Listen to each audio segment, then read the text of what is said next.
You guys are an hour late, dude. No, Yeah. I guess it's over. I guess we have nothing to talk about. So Well, darn. Yeah. Don't worry, we saved the day.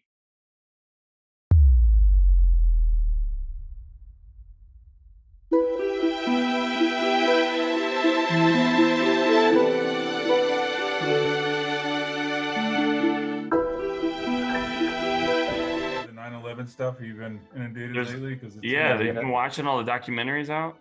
Not Yeah. yet. I haven't seen What? shit. I watched one today, and it's basically the same footage you guys have seen. It's like Which one? it's Netflix. just There's the a bunch on original. Netflix. Yeah, it's just the original one, like where Oh. it's got they're following that the fire battalion. Like Yeah. it's like the Oh, yeah, original yeah, footage yeah. of the first plane. Yeah, I always find this time of year is weird. Because you think a ton of time's gone by, so it's kind of like, it's not as real as it was back then or as bolded. But this time of year, like my daughter this year in school is learning about it. So then I always try to watch one or two of the videos this year just to kind of remember. And every time I turn it on, it's always like that weird feeling again, like, man, it takes me a while to even want to turn it on. Yeah. Because I remember living it. So then when it's on, it's just like, oh, just remembering that day. And It takes you back for sure. oh, Right yeah. away. Right away. To this day, 20 years later, there's nothing that I get emotionally charged up about but watching footage from that day. It's psychological for me. I don't know what it is, but it's I see that video and my heart starts racing, and it's the only thing in this world that has that happen. I mean, I've had bad shit happen 20 times, but I don't know what it is about the trigger of that day. I don't know if it was just because that whole day was so adrenaline packed and like it was so many emotion. I don't know why I have to watch it, even though I know I'm going to be like completely upset about watching it, but I'm still watching it, and it's still making me feel like I'm 20 years old sitting in that fucking living room and the 915 Stadium Drive. It's like we're all in this room just staring at the fucking TV for fucking 12 hours. I was inside a class, and somebody opens the door and says, "Hey, class is canceled." So everyone kind of like got happy because class was canceled, Yeah. but they didn't say why. Cool, because people didn't want to be in that class. So I remember walking, that hill, then to take a left to go into the Stadium Drive, enter the house. Boom! There's like this weird ambience. Everyone's just like TV's on, and I see that. And it's like, what the fuck happened? And then I realized, like, dude, what's going on? And then my parents were trying to reach me, and my mom was like, she was kind of freaking out, like, so you can't leave the country. And then, I realized why she was like more paranoid. In the following days, people will walk up to me like, "Where are you from?" Crazy. And I didn't get it until a couple of times after, like, it'd be like Panama, and they would be like, "Okay, you're cool." But I realized later, like, okay, they're thinking I'm like, I'm from the Middle East or something. I was an RA in the dorms. I remember when we got word, I was walking to class when all of it started, when the second one hit. I think I was on the way to class, take a test. And I got there, and then they canceled. Or everyone was standing by the elevator in Stipes Hall staring at the TV, because back then you had that TV hanging in the corner. I remember there were people just crowded around it, and I went by and went to class, and they just said, "No, class is canceled." Then I came back and actually started paying attention.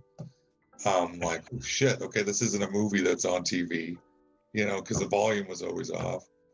So anyway, I went back to the dorms. I remember going back there, and then I got called down to a meeting immediately by the complex director to talk to us about what was going on. And so I remember we got a big talking to about watching your residents and just paying attention to things that are going on. People are kind of heightened state. So, which was like the first time I ever had to do anything as an RA, besides hang door decks. Yeah.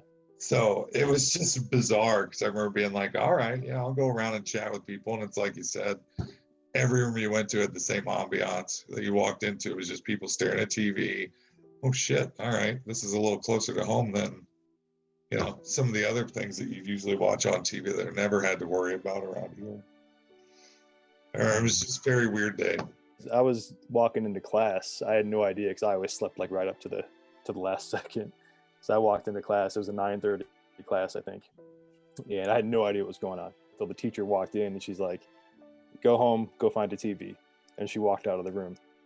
So, so I didn't even know what was going on until I got home. Like, oh, something must be going on. I thought it might be something with like at the university, like not a school shooter or anything like that, but figured something was happening on campus. Then I go home and like oh my God, like you start seeing all the CNN ticker and all this stuff like that, this stuff that we still remember now. That was crazy. Didn't CNN or Fox, one of the two, wasn't the ticker invented that day? I think it was. I Seriously? don't remember maybe. seeing it before, but I think that was the one that ticker started. Wow. Because it was so much happening at once, they just started putting this thing on the bottom of the screen, which now we all accept as like it's always been there. But I feel like that was the day it started. Well, I guess because they had to be filming there the whole day, and there's all this shit happening, and there's like 24-hour news. I mean, it may not have been, but that was the only day. That was the day I remember it starting. We'll put it that way. Crazy. It's kind of like music. Like you hear a song, it takes you right back to a certain point, reminds you of something. Like that news footage is the exact same way. I remember everything about that. I remember the line at the liquor store, because of course we went to get liquor, and it was like, it wasn't like out the door, but there was a ton of people there. It was like 10 in the morning, right, on a Tuesday, so a little bit above average for the crowd at the liquor store, but like nobody was even talking. It was like nobody was having fun. We were just there like, because what else do college kids do if you give them a day off school? And we just went back and we just drank beer all day and watched the news. But it wasn't joyful like party time. It was just like, what else would you do? I woke up and I turned on the TV and they showed the plane going in, like a replay of it or whatever. I'm like, oh my God. When the towers went down, I was like, that wasn't real. It didn't even look real. Like I was like, how did these towers fall? Like that was crazy. It was absolutely the craziest thing I've ever seen. One of the craziest things I've ever seen in my life. Like those massive towers fall to the ground, just straight down. Like I was like, this. You may not have something crazier than that in your life. I mean, no. For that to be captured like live on like TV, everybody in that same moment, like this, like just that was crazy. What do you guys think of Flight 93? What's your theory on that? I have no reason to believe that the theory that we've been told is not true. You don't think so? No. What is your theory, Dan? You asked the question as though you. Well, so on that fourth flight, they realized very quickly when that plane was not responding that there was something going on in that plane, right? And they were getting phone calls from that plane. Remember, like somebody took the plane. They took the plane. They said they have bombs. Like there's footage. There's footage of that too. There's no phone calls from those other three planes at all. There's definitely phone calls from Flight 93. Mm-hmm. So I don't know, but I've always thought like Flight 93, to me, it's in the middle of Pennsylvania. There's nobody around. It wouldn't be hard to find at all. People are like, oh, it'd be very difficult to find, very hard. It's not. Like, it's on satellite, it's on radar. My theory is that they shut it down. I mean, that's my theory, but they knew where it was. They knew that, they had very limited time. So it wasn't over a populated area. And I remember the photos of it. It was just a hole in the ground. There was no pieces of plane. There was nothing there. Yeah. So I think they scrambled an F-16 and they shut it down. That's what I think. They would never. They did. I know they did, but they would never say that they shut it down. This is the flight where they say that. That's the flight where they say they took it back. They fought them off. They took it back. They're heroes. I mean, which they are. I mean, I'm not saying take anything away from it, but it's just, I don't know. You remember that? I think it was later that day, or maybe even the next day, where like just randomly, like a little 2-seater or something went down in New York. It was in New York. Like in Queens yeah. Or some yeah. Shit? Yeah. Just out of nowhere, like, oh my God, like again. Really? It's happening again. Yeah. I think that's why, going Jake back to what you said originally, like the reaction that you still get with some of that stuff. I think it's because there were so many of them, like, it kept coming bang, bang, bang after another one. Then you have something like that, even carrying over to the next day. I think it feels so weird because like we didn't know what else was happening, or like, are we done with this? Is this still happening? Like, what's next? You know, I think that was like, because that lasted so long. I think that's why it's such a, like, it brings back so much stuff, because like you'll never have another feeling like that. Like, what other event has ever happened that would have everybody feeling that same way for like 72 hours? You're talking about it right now, dude, and my whole body's got like, I'm getting like chills, and I'm Yeah. telling you, every time I watch footage of it, I don't cry about it, but I might get tears about it. Just it's, I don't know what it is. It's anxiety or some shit. Yeah, that entire day, you're like, you couldn't look away, but like you like wanted it to just be done. None of you guys saw the second tower get hit. You guys were all asleep or doing other I shit. saw I can't remember. Yeah, it was the first thing I saw that day. I turned the corner out of my bedroom at 9:15, and I'm not kidding you. 30 seconds after I turned the corner, I'm looking, because we had two TVs on top of each other. If you guys remember, we had two console TVs. Like, they were like 50, 60 pounds a piece stacked on top of each other. And the top one was going, and I remember just like turning the corner and looking and just staring at it. And I thought it was a replay. I didn't think I was actually witnessing it real time. And I didn't realize what the hell I was looking at, because I had just woken up. And it was, it was the live footage, and everybody freaking out on Fox News about what the fuck was going on. So I just remember the whole scene where the guy was saying the news, and you know how they used to have the newsroom behind them, right? They used to have like 30 people back there doing shit. Like, I don't know what the hell that was. But the minute that flashback to that guy, the entire back behind him went ballistic. Like, you could just see everybody was going crazy. And I just, they weren't saying a word. They're looking at the screen, just staring at it. I don't even know what, I mean, I woke up to this. So it was one of those moments where I was like, what the frick did I just see? Because I think most Americans are probably, the only thing they saw that day was that second impact, because we didn't have footage of the first one. It's George like Bush us. gave an interview, and he said it took 20 years for people not to care about this date anymore. He's like, but for the people that were there, like, and the way he said it, I felt sad for him, because he's right. Or he really is. Like, most of the, and he was meaning it, and I think in a way, because when he looks across the country, he was implying that he saw the best of the way people acted. Because you remember the first 3 weeks after 9/11, it was the greatest 3 weeks of living in this country. It really was. Like, everybody was nice to each other. You couldn't buy a flag. People were, I mean, everybody was just going out of their way to be nice to people. Yeah. And that's what he was saying. And he's like, it's been 20 years. And he's like, I don't see that anymore. He's like, it's been 20 years, and you know, people just don't even remember that day. They don't remember how united we were. Now we just hate each other. Now we just treat each other like this, and this. But he's like, 20 years ago on this date, it was wonderful, and it really brought us all together. If something were to like happen like that now, imagine how many videos or how many footage you'd have of it, 100 different angles of that plane or whatever, you know. All the cameras on top of every building. Yeah. Because there's no footage of the Pentagon, right? Of the impact. No, one shot. No. There's one, but they take it. I think they took it. I have never seen that video. I saw it. It's from the security area. It's like, the security where they look from the side. Yeah. All you see is like bing, bing, boom. It's like a big flash. Yeah, I mean, there was that movie Spare Change and all that. I mean, Loose Change.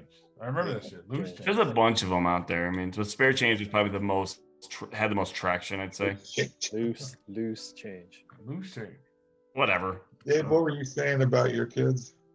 Oh, I think, because I asked him about it, I think last year, I think last year, and I basically said, like, what do you know about it? Because he knew that it was a day, like he knows that the day means something, but they didn't get into detail. I was like, what do you know about it? He's like, just something really bad happened, and just some planes flew into some buildings. That's kind of the extent of what they know. They know the concept, but how do you explain like everything we just talked about? Like, a kid can't process that. There's no way. I equate it to more like Pearl Harbor is the closest thing I could think of. Like you were just saying, Ben, like, we learned about it. I know of it and what happened, but it doesn't like hit me. You talk about Pearl Harbor, and I think about Pearl Harbor. I get kind of charged thinking about Pearl Harbor because of that speech that Roosevelt gave. Right, so I have that speech from so many times of hearing it, like at least the first 5 lines ingrained in my head. Right? Yesterday, December 7th, 1941, a date which will live in infamy. the United States of America was suddenly and deliberately attacked by naval and air forces of the Empire of Japan. Right, so I know that speech, so I kind of feel like it's different than Vietnam. I do understand why he was fired up and pissed off. You know, there's tons of conspiracy theories around that bullshit too. Like we knew it was coming and we baited them and we wanted it to happen and blah blah blah blah. But I think, you know, no matter what, because when you don't understand it or you don't believe it's actually true, you fill the gaps. And I think that, you know, I just wonder if your kids will think about. There's so much footage, and I think there's so many people that have given interviews about it. It's just, I feel like it feels different than Vietnam, because Vietnam just is a black hole.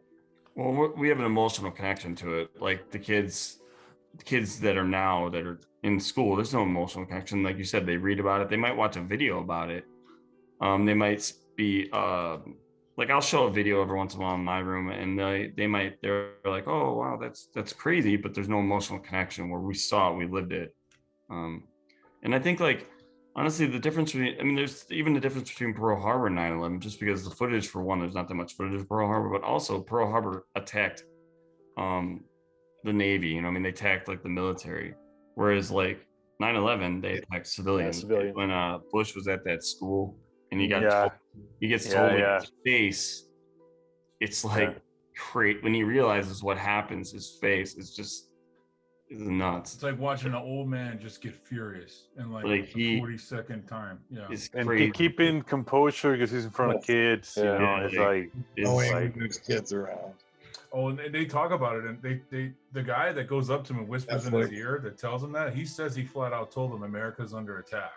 And Yeah. you can see like his eyes come down, and he just sits and he just starts steaming, like he just wants to get up. And you imagine that moment where you just like want to go, but you can't because you have to like be composed, and like all that emotion's going on in his head. I can only imagine. I mean, that's got to be the longest 2 minutes of his, you know, until that point in time, that was the longest 2 minutes of his friggin' life. yeah, I think we went to Afghanistan 2 weeks later. We had SF in Afghanistan 2 weeks Is that how later. quick we went there?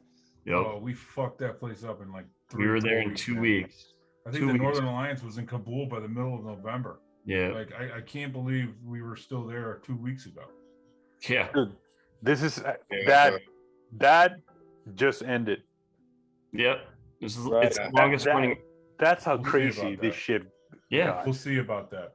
I visited those towers, so I mean, I never forget when I actually stood right next to, you know, the wall of the building, and I looked up and I felt like dizzy, like I was gonna fall because it was so tall. Mhm. It's like just never ending, and just like remembering being there, the magnitude of them, it just seemed like this thing crumbling down. It's like, could you imagine the, you know, the sound and the you know, the vibration of the floor and the screaming, and man, some people were there, so they must have like big trauma. Oh yeah, Oh yeah. got to. Do you guys remember why we have to take our shoes off? Because of what, the shoe bomber, right? That was after 9/11, wasn't Yeah. it? Yeah. That was after 9/11. I always thought the shoe bomber guy was a complete joke because the picture they had from him for the mugshot, he just looked Yeah. like a numb ass in the picture. I don't Like, remember what he like, looked I just like. remember thinking, like, is this really a fucking joke? And then later reading about, like, no, it was pretty serious. Like, oh, I'm totally gonna get a picture of him for the video and just plop it on there like real quick, just be like, yeah, look at this. it was just so terrible. I look at the picture and be like, this guy, oh, he's an idiot. And then you read it, it's like, actually, it was pretty close, you know, to what he was trying to do Yeah, there. he was just a real like slobby guy, right? Like Mhm. on. Is he like a his white guy, hair was probably? all over the place. if I can Yeah, remember. right. Was he white? right. Yeah, Hair. he was white. Yeah. But I think he may have looked like that because they literally beat the shit out of that guy. Maybe it was the power slam into the floor. with the This shit beat could down. have had a man bun for all I know, but he looked like he was like fucking Edward Scissorhands by the time that crew got a hold of him. So Like, not only are you under arrest, but you're about to take the worst mugshot ever, buddy. Everyone's gonna see it, bro. No one's I gonna think pin half you the plane beat down. the shit out of the guy. Yeah, well, they tackled him. And you know, they were like nut punching the shit out of the guy. I got on a flight on July 3rd, 2002, to go to New York City for. I was dating a girl at the time that was doing her internship in New York, And it was the first time I was on a plane after September 11th. And in college, we didn't have opportunities to get on planes too often. But I remember getting on the plane, and there was a lot of people looking dead in the eye of each other, and just kind of confirming that. It was weird because there was a lot of people just kind of like looking at each other, and there was a lot of hesitancy on the plane. I think there was a lot of worry that they were going to try to do something else on a plane. And there was a group of, and I'm guilty of this 100%. There was a group of Arab individuals that kind of got on the plane. And I only say that because they were in full garb. And I just kept my eye on them because I've known what was going on the last 8-9 months. And I just kept my eye on them just to see how they were going to react, because I know what everybody on the plane was thinking when they got on. And I would be lying to tell you that there was 30 or 40 men on that plane that didn't take their eyes off those people the entire time. And you could see it because people were kind of like looking around, and everybody, I mean, that was the heightened level of chaos that was. But I mean, I don't know if they knew that they were, I mean, they probably did, because how could you not? But Jesus, it was tense on that whole flight to New York. The flight back was fine, but I just remember the flight there because it was July 3rd. I got on the last flight out. I was flying in the night of July 3rd. And as I was landing, they were doing fireworks the night before. So it was like, if there was ever an event that I was concerned about, my mom was like, be careful on this plane. Yeah, I flew out I think it was 6 months to the day almost. I flew out to Vegas, and I remember it was I think they had just released one of those docs like that weekend. Like I think it was correlating with the 6-month timeline or something. Yeah, because we flew out there. So we were watching. We were watching that like the day before we flew out. We're like, oh god, this sucks. But the same thing. Yeah, I was totally like head on a swivel the entire time. And yeah, you feel bad about it. Was but going to make any. What are you going to do? Nobody even went to the bathroom. It was just like, don't. Yeah, nobody stood up. As soon as somebody stood up and probably walked towards the cockpit, or even nuts, you know. Yeah, Have you guys seen the memorial? I haven't. I saw it. I saw it. Yeah, it's huge. Like I never saw. I was never in New York until after the fact, but like just seeing the footprint, like the outline of how big those are. It's the whole base of the towers, right? Yeah. So it's massive, right? But it's like a big like fountain now. But yeah, it's gigantic, man. It's crazy. Somebody was laying a bunch of flowers down, but they had like a New York City like employee vest on. I was like, what are you doing? And they said they put like for everybody's birthday, they put like a flower on every single name, every single day for every single person that has a birthday on that day. That's on that big list of names. Wow. So that's like crazy. It's a heavy job.